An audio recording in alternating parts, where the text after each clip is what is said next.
Hey guys, Dave from Nerdarchy, for nerds, by nerds, hang out with this nerd. Marcus Ryan. And by crumb, we D&Dized Conan.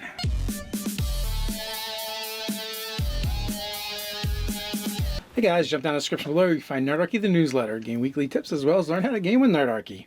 So Dan the Man Estep has one of our patrons sent in a request, and he would like us to D&Dize Conan the Barbarian. Conan! So the hardest challenge to D&Dize and Conan, it's like which one?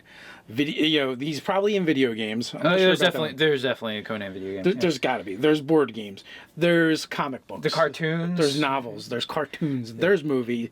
Yeah. But I'm going to say, being a child of the '80s, Conan to me will always be Arnold Schwarzenegger. Definitely going to be Arnold. So that's the version that we settled on to be the one that we're gonna take from.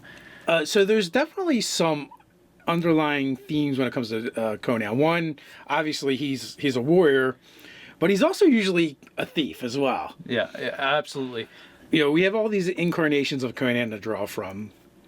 One, I guess the easiest thing is like, well, what is Conan's race? If we're D&Dizing him, you just say human for the blanket human, or you go, well, he's a really buff human, so he's like a half-orc or Goliath. Yeah, a Goliath would be, well, the savagery, the half-orc would be pretty fitting, I think, actually. Would be pretty solid. There's also some strange things that happen with the Conan character. One being the fact that you think of him kind of as a barbarian, so like Outlander for background, but at the same time, he's actually taken from his family at a very young age and put into slavery. So I almost see his barbarism being more from being isolated and being raised as a slave than it is from the tribal life that he was a part of. Yeah, so coming from that sort of a background of being enslaved, do we want to paint something else for him to have as far as the background goes? I'm surprised there isn't actually a background for slave. Right, yeah, because there isn't really anything that really fits that sort of the sort of trope of what would go on with that character when you think about it. Now, later in his life, he gets bought and goes and becomes a gladiator, essentially. Yeah. A pit fighter. So, I mean, you could go with entertainer and give him the alternate background of gladiator. Yeah. As far as being an Outlander, I feel like when he becomes a gladiator, they actually educate him. Yeah. So he's not uneducated. And then, even the barbarian, does the barbarian class really fit him, or is he more like a champion fighter? I would even say, because of the level of training he gets, especially if we're going off the lore of the Arnold Schwarzenegger movie, like Battle Master, because he becomes such a proficient and an adept fighter, really. Well, that's true, and tactically wise too, he kind of gets, even in the movie, he gets quizzed, basically by his owner. Yeah.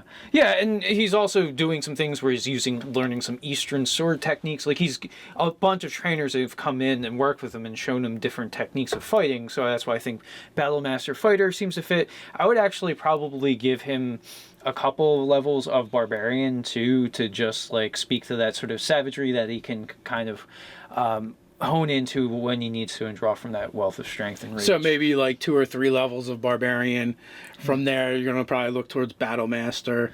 Yeah. And then, I almost want to give him the thieving abilities from a background, but that's not really what his background kind of speaks to. I think he gets 3 levels of Rogue and goes Thief archetype, because he's very, he does lots of, very physicality sort of things, like climbing to get things and climbing the heights, and he can scale things rather rapidly, so the sort of being able to climb at his speed starts to make a lot of sense. So I mean, you could probably go 3, 3, and 4, and a 10th level character is probably sufficient for Conan.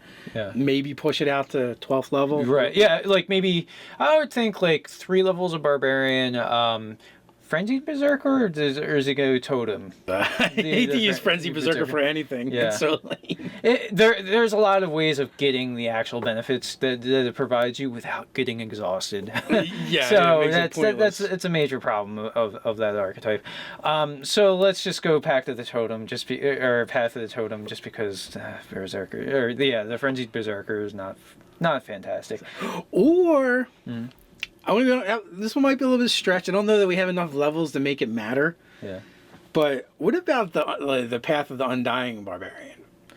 Yeah. I'm not probably not calling it right, but literally that happens. Yeah. Right when they call him back from the dead. Right. Yeah. Yeah. You know what? Let's do it. So we go with like 3 levels of barbarian. Although maybe we look at the undying to hone it. Right. Yeah. We might have to go up another 3 levels just to make it work. Yeah. But yeah. So that Battle Master. Yeah, we're just gonna briefly dip in the rogue for 3 levels for the thief archetype. Yeah. And then the question is whether we want to make him human, orc, or Goliath. Yeah. Let's see. So he can shrug off some blows. So it's like, do we want to gear him more towards the shrugging off blows like a Goliath's going to provide? Or do we want to take him more towards the savagery and the wanton destruction of a half-orc? The other thing that being a Goliath would also yield is... The advantage of strength. Yeah, being able to carry more stuff. It doubles, so it makes him even stronger. Yeah, effectively. And, Conan is basically, throughout, all the iterations of him have almost like preternatural, supernatural strength. Yeah. So I think Goliath probably works best. All right, so we'll settle on Goliath. Although if you guys want to choose differently, you can put it down below in the argument section. Yeah. So that's it. Goliath, entertainer background, alternate gladiator. We got the Undying Path for the Barbarian. We got Battle Master, and we got Rogue. Yeah. What do you guys think? How would you stat up Conan in your game? Let us know in the comments below. While you're at it, like, share, and subscribe. You can follow us over on Twitter. So until next time, stay nerdy.